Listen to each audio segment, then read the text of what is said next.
Hey, this is Mike Klassen. Thank you for tuning in to Vancouver Overcast, a new podcast where we have conversations with city leaders and innovators. In this first episode, I've invited two well-known figures from Vancouver politics, former City Councillor George Affleck and Rob McDowell, a former independent and NPA council candidate. Both of them are some of the brightest minds on civic affairs and local politics, and I'm very pleased that they allowed themselves to be my so-called podcast guinea pigs as we tried out new studio equipment. This first podcast has a couple of patches where the audio levels are not perfect, but we're working those out for future episodes. And now, it's time for Vancouver Overcast.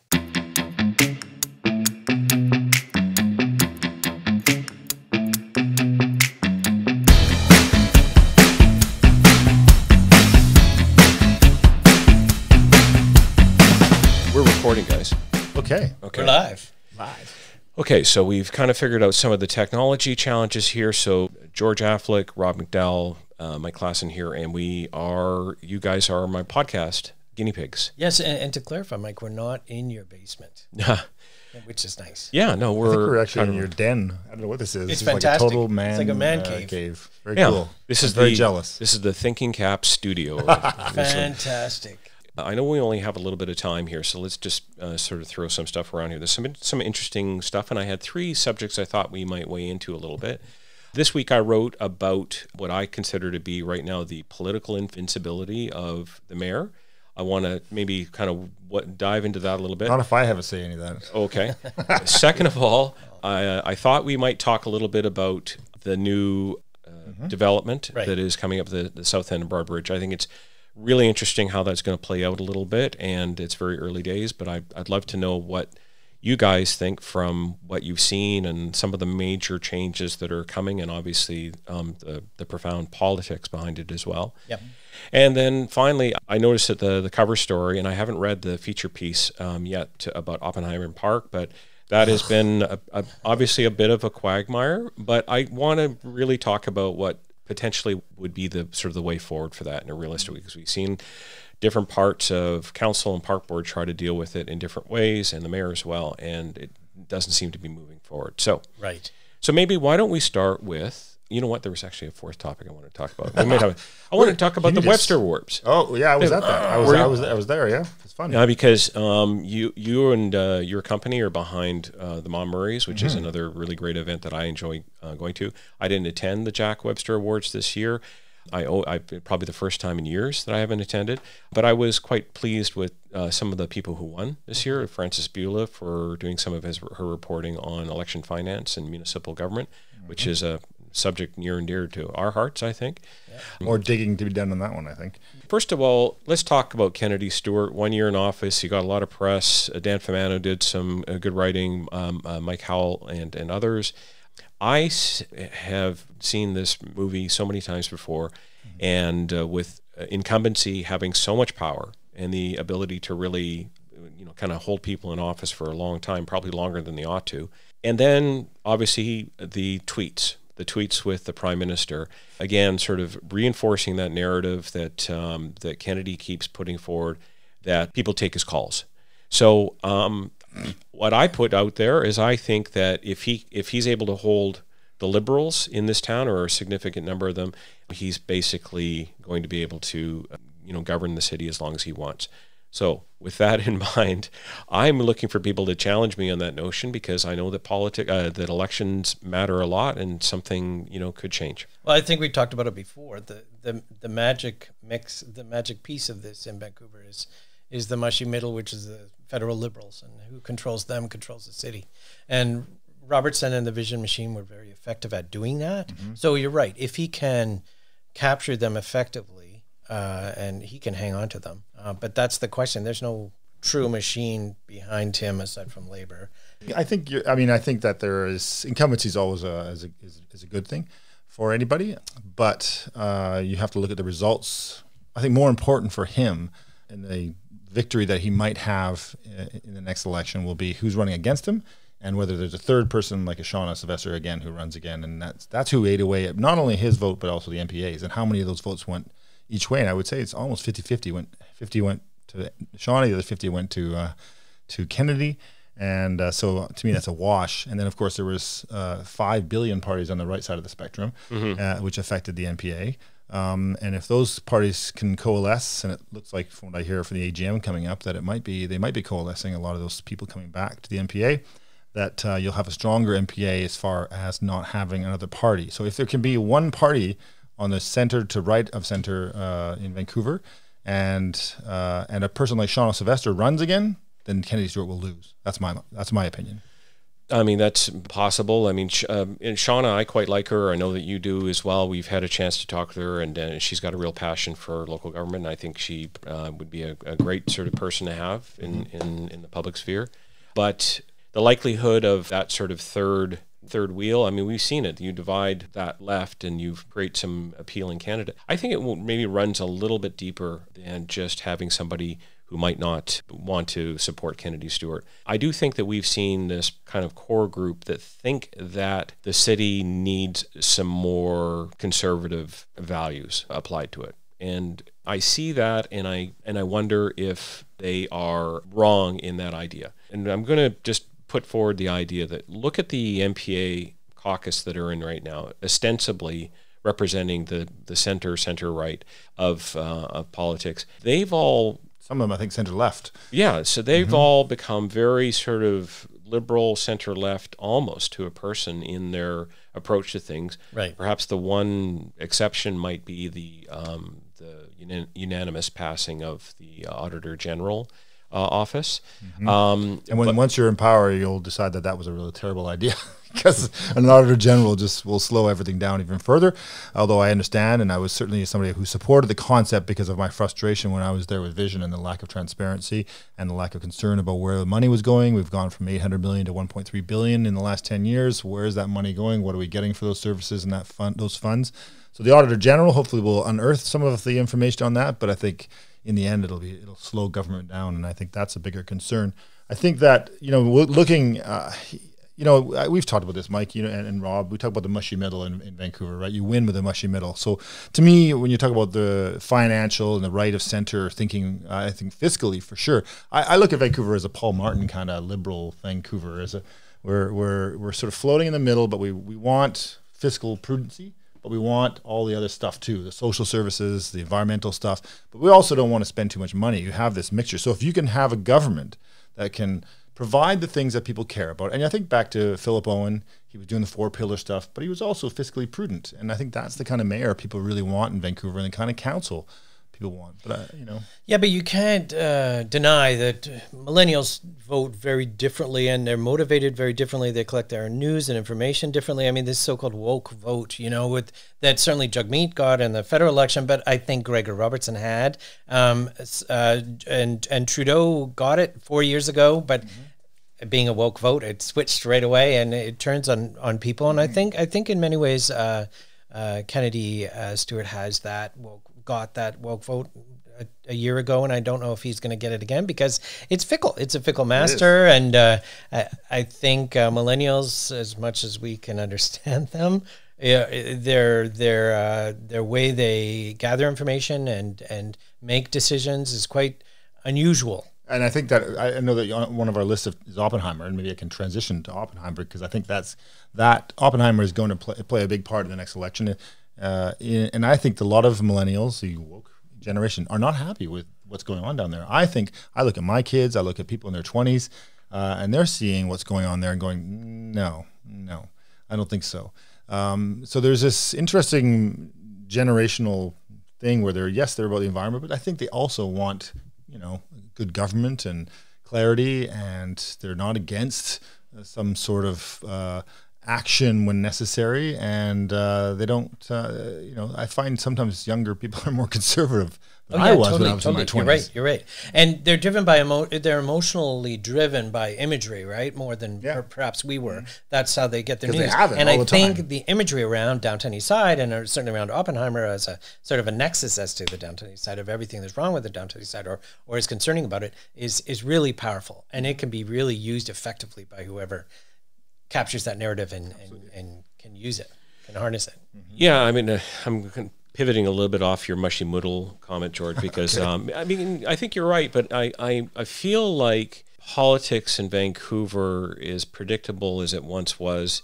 It really has gone a little bit through a bit of a tectonic shift in the last little while. And, we're looking at, again, the millennial voters who, when they sort of come forward in significant numbers, can make a real difference in terms of, who's going to lead the city. Mm-hmm. I haven't seen anybody who's really activated that vote.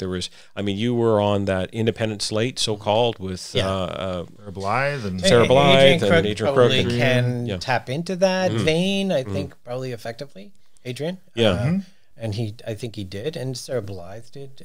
And you try to peg both Sarah and Adrian as examples of okay, they speak to this woke generation, but then you look at, you think Sarah Blythe, and here she was campaigning for, what's his face that running up in Kamloops? Terry Lake. You think, what? Sarah Blythe is supporting Terry Lake, and because of his marijuana stance, I guess. I'm not sure, and a bunch of other things, and I think he wanted drug policies. But here's a person that you would never expect to be supporting a former BC Liberal, going, and you're like, this. There is no continuity, and that's not a bad thing. It's not an insult. There is no continuity to people like Adrian Crook and Sarah Blythe. They are their own personalities, right. and I know that Adrian has, he's a friend, and we have big debates about stuff, especially on the housing file.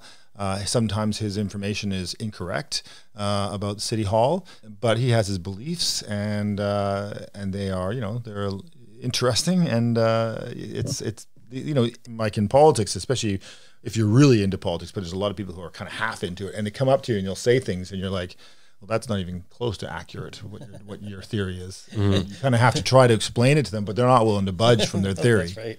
But that also comes down to the biggest political divide in this city, which is the pragmatists versus the dogmatists. And you get that in every single party across, from the NPA certainly to COPE, and even in Vision. I mean, it's the reason. What makes you an activist? Vision, you got to be dogmatic to be an activist. You've got to be dogmatic and faith-driven, right, by whatever you're doing. But then when you get in, you have to figure out how the pragmatic power sharing works, how compromise works, so that you can get things done. We have the world's most pragmatic council in the history of Earth now, because it's all they do is talk, talk. Dogmatic. All right, so dogmatic and pragmatic, because they all think they're trying to work this through. Yeah.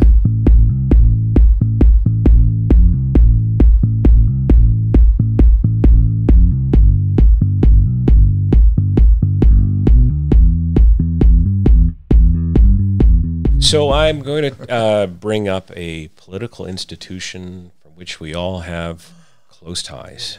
1938, I think it was in maybe a smoky room, maybe a few months before that.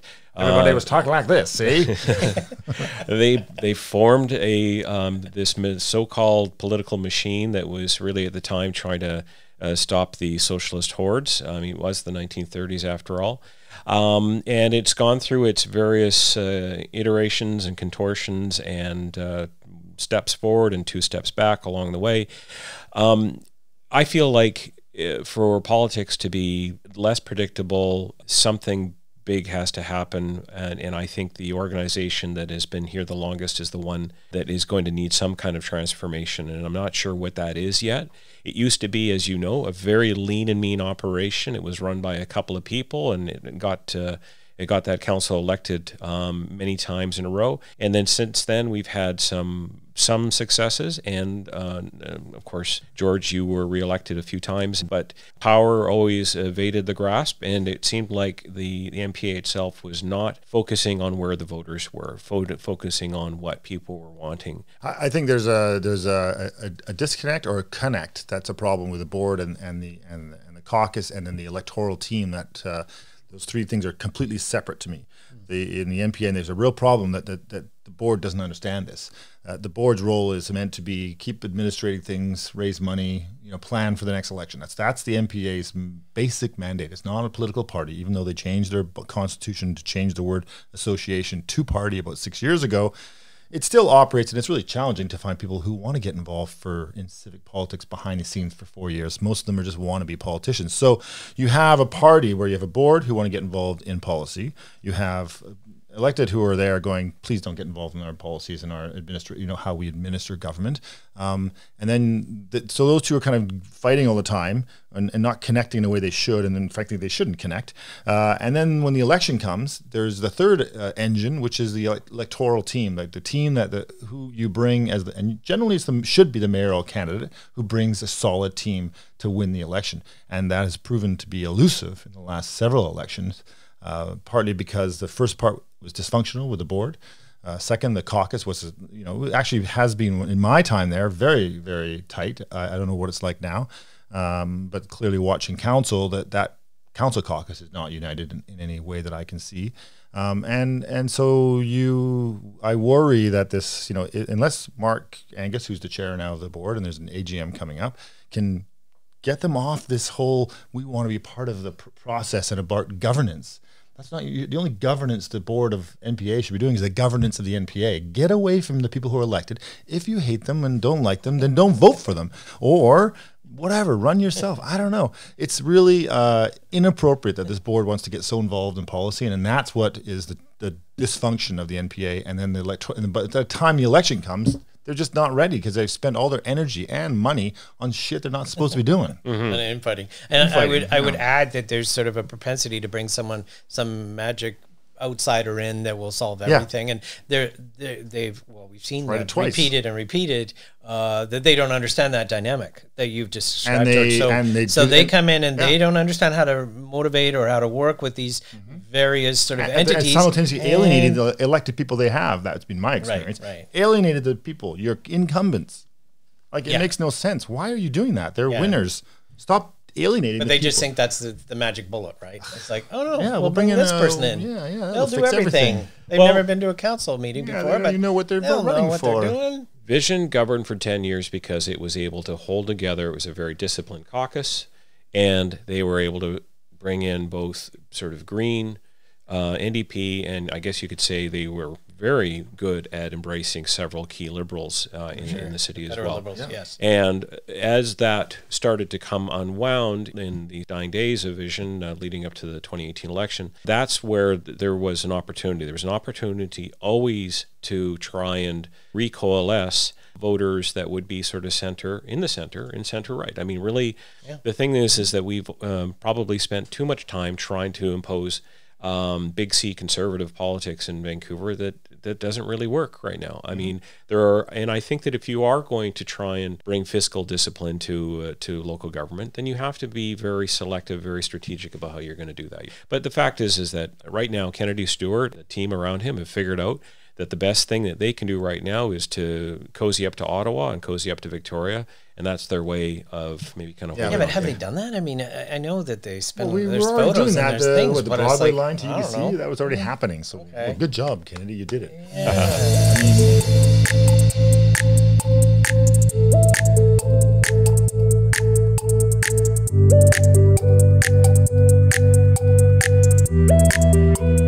So let's change gears and talk about the announced project that's going to be happening at the south end of the Broad Bridge.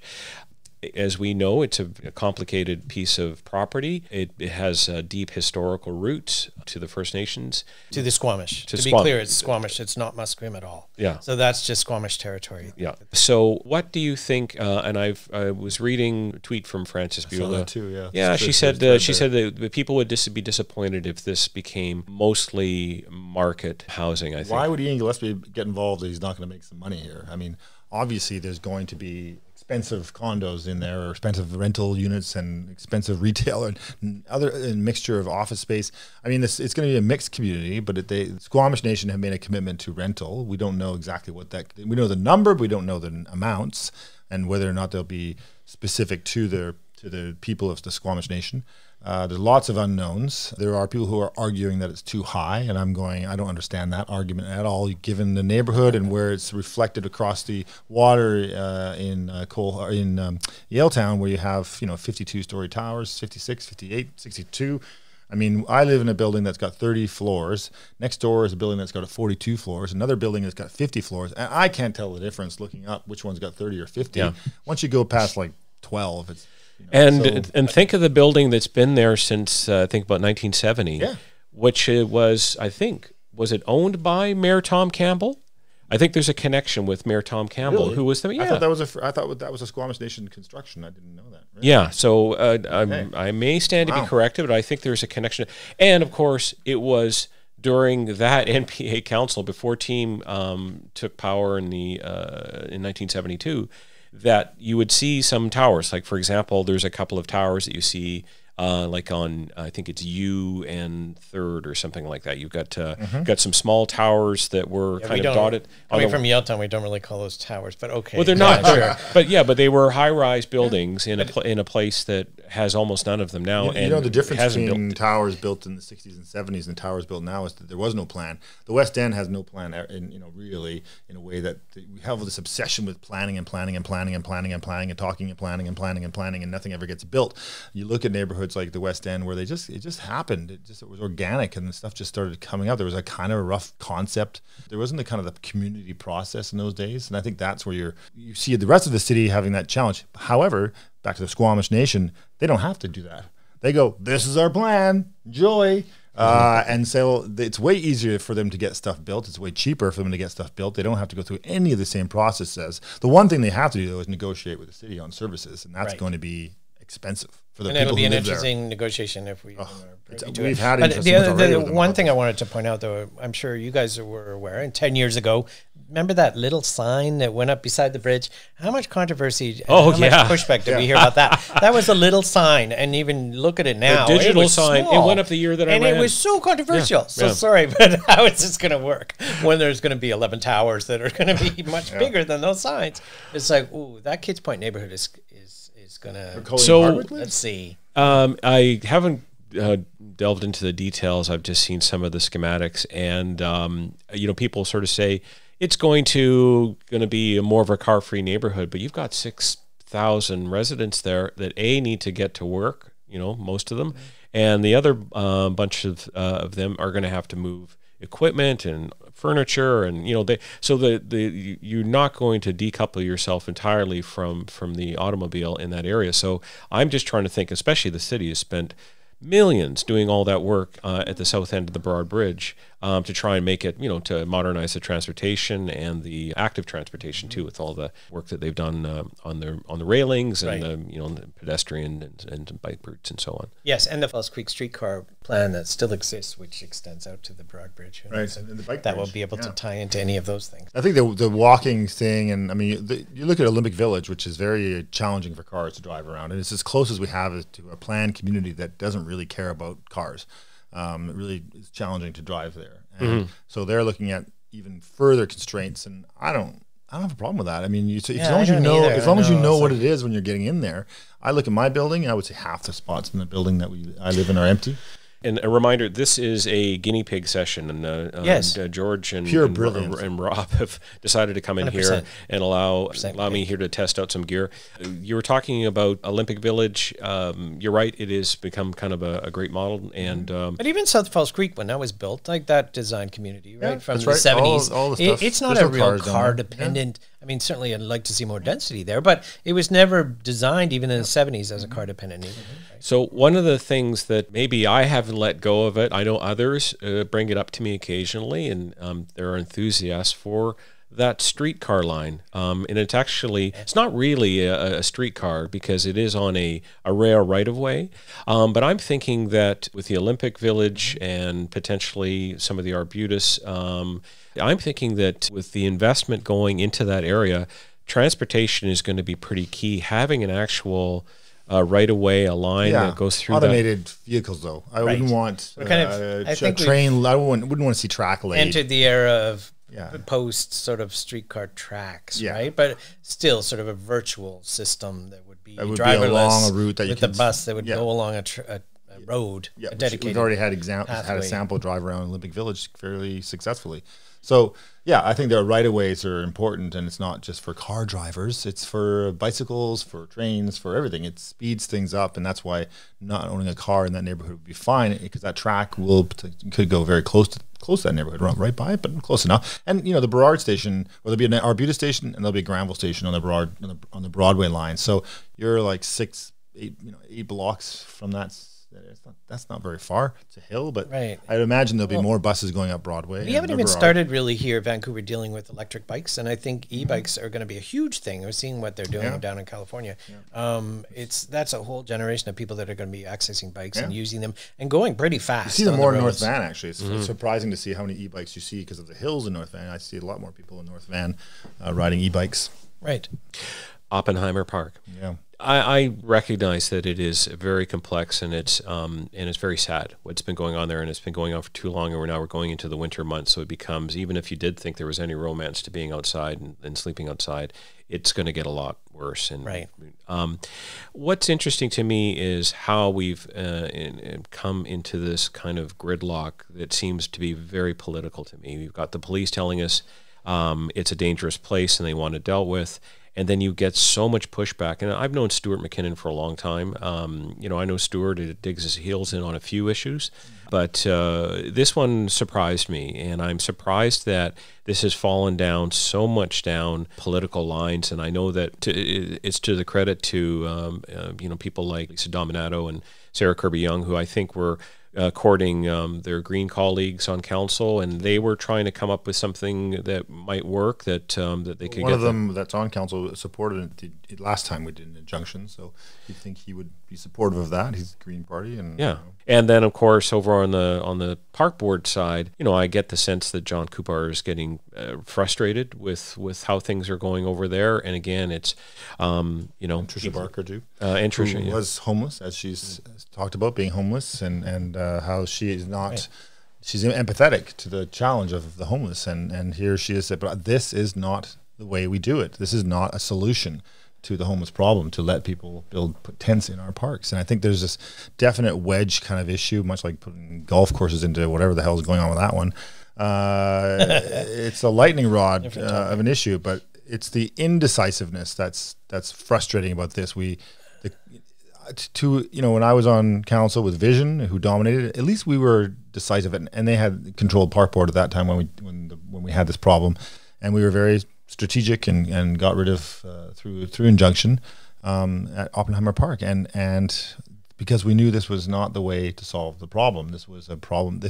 And that a lot of the people down there are protesters. They're not really, and some of them aren't even homeless. So it's really frustrating that it's become this tool, really, for people to speak their truth. And I would have two things to add to that. One is, I think it exposes the leadership vacuum in the Greens, and that's school board as well. Let's face it, they all have the similar challenges. They're going around in circles with a lot of the issues at school board, and the Greens are everything to everybody, and this is showing that maybe that doesn't work because they're afraid, they're populist by nature, and they're afraid to make actual decisions that we need to make to show leadership, and that's really what we're seeing here. The other thing is, I worry that with all the advocates, with the police, with everyone else so focused on the Oppenheimer Park, that what we're really not hearing from are the people that live there in that neighborhood, and we're not hearing from them. We're hearing from the campers and the people that are in this space and other advocates from outside, but we're not hearing from the actual neighborhood,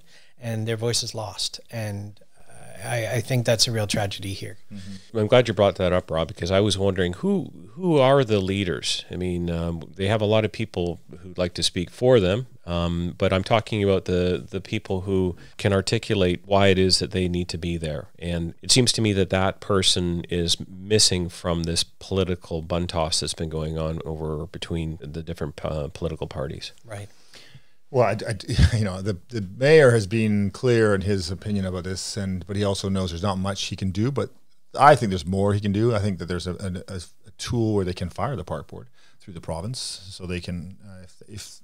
That's going to happen if somebody dies. That would show negligence on the park board's point, and they would need to be removed. At that point, the province would have to move in and remove them, much like happens with school boards.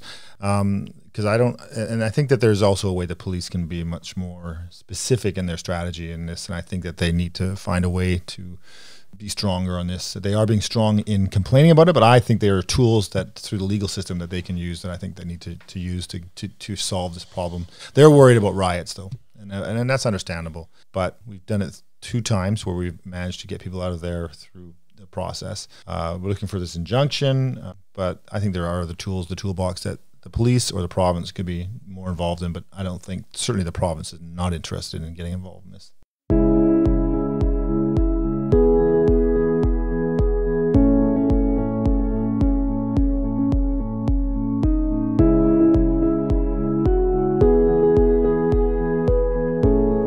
So we don't have much time of your time left, so I'm going to shift gears. Just going to talk a little bit about the Webster. My 11-year-old producer who's yelling Yes. across the room here is like giving us that from the booth signal here. He's giving us time. The Webster Awards happen. You obviously are a part of the Mom Murray Awards.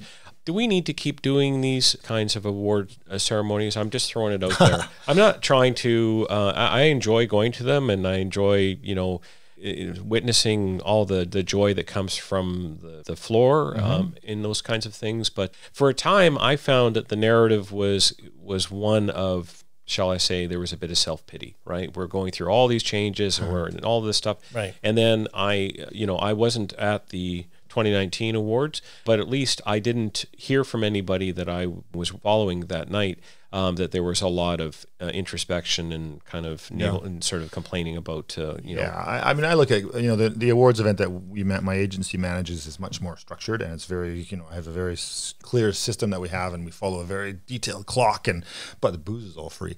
But unlike the Jack Websters, where it's kind of chaos, but you have to pay for your booze. So but I think that both of them, and any awards event, especially in industries who are being attacked in multiple directions these days sometimes by politicians, and in a lot of cases, especially the print media and TV and radio, have been obviously going through very, very troubling times with the change, the evolution of journalism. So celebrating what you do and patting yourself on the back is sometimes the only thing that keeps you going. No kidding. And so I really think that it's and as was said by many speakers that night this year, it's really democracy relies on journalism. I was a trained journalist. I kind of dabbling in it again now, and as an ex-politician, I 100% respect the work that journalists do. Sure, it could be scary when you're a politician when certain journalists call you, but you know what? If you don't have answers and you are doing something shifty, then you deserve that. And it should be scary. Sorry, it should be scary when you're a politician. You should be afraid. You should never be complacent about what you're doing, and you should never think that that you have the answers to everything. Right? You need that estate. You need that industry to keep us honest.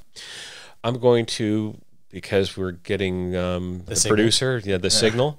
I'm going to wrap things up. I'm going to thank you very much for allowing me to at least try and kick the tires on a new system and some new gear and see what things work and what didn't. I'm looking forward for us doing a bit more of this. So thanks very much to George Affleck, Rob McDowell, and Mike Klassen. Thank you. And we'll see where this goes. Thanks very much. Cheers.